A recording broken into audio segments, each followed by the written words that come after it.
ए तोखे सारे सारे नेठे वियो गुजारे ॾाढी देर तो कई लाश वयो लट जी ये लाश वयो लट जी ए तोखे सारे सारे नेठ वियो गुजारे ॾाढी देर तो कई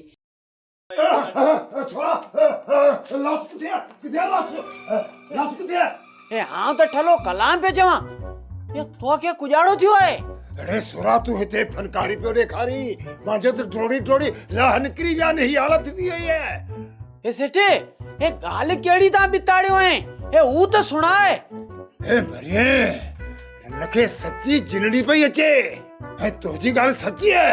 ए सेठे ए ई तो के खबर किए पई। अरे सुरा एडो मौके शैतान थी करे मेरी गाल मत पूछ।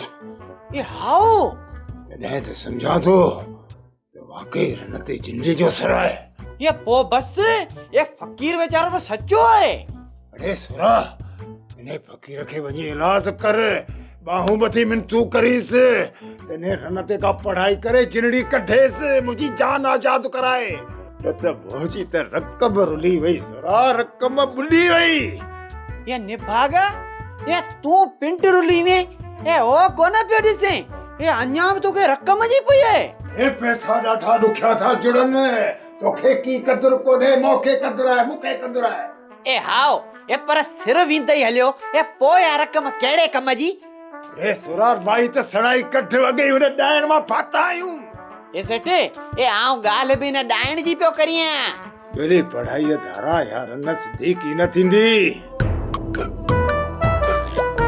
सेठे आजो ए रन लो लगो पिए चई ए लट साणो थई वे ने रन जो को राजी सा कर तू भजे भजता भजू ए जैसी राजी जा आजे ए उठी भज द भजू भजू बाहर अंदर भी तो तुम्हारी इतने कुत्ती थी बाहर जो भजा तुझे पोया। अरे पियो ना निपागा पियो ओ गुलो मुझे बचा बन्यो के धा पियो ए गुरुड़ा हम को बचा हिरन मुझे मारे चले जी। अरे पियो निपागा तो लपचा हां मैं शर्मा को दतनो मुजेरी ये घस विंदे भूरे से मुंह मारी तो जेड़ो थी पियो।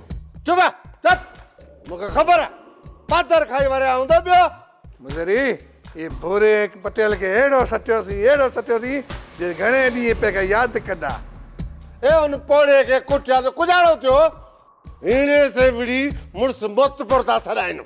ये मुजेरी वो मार दई ऐसी खाई को ना ऐसी ए हेर जो यार वजी इन सारंगे जो कम तमाम करे तो हेलो हेलो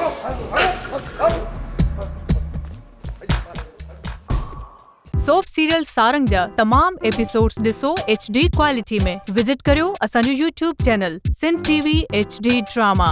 सब्सक्राइब कयो असांजो official YouTube channel Sindh TV HD drama ऐं वधीक अपडेट लाइ बेल आइकन खे क्लिक करियो।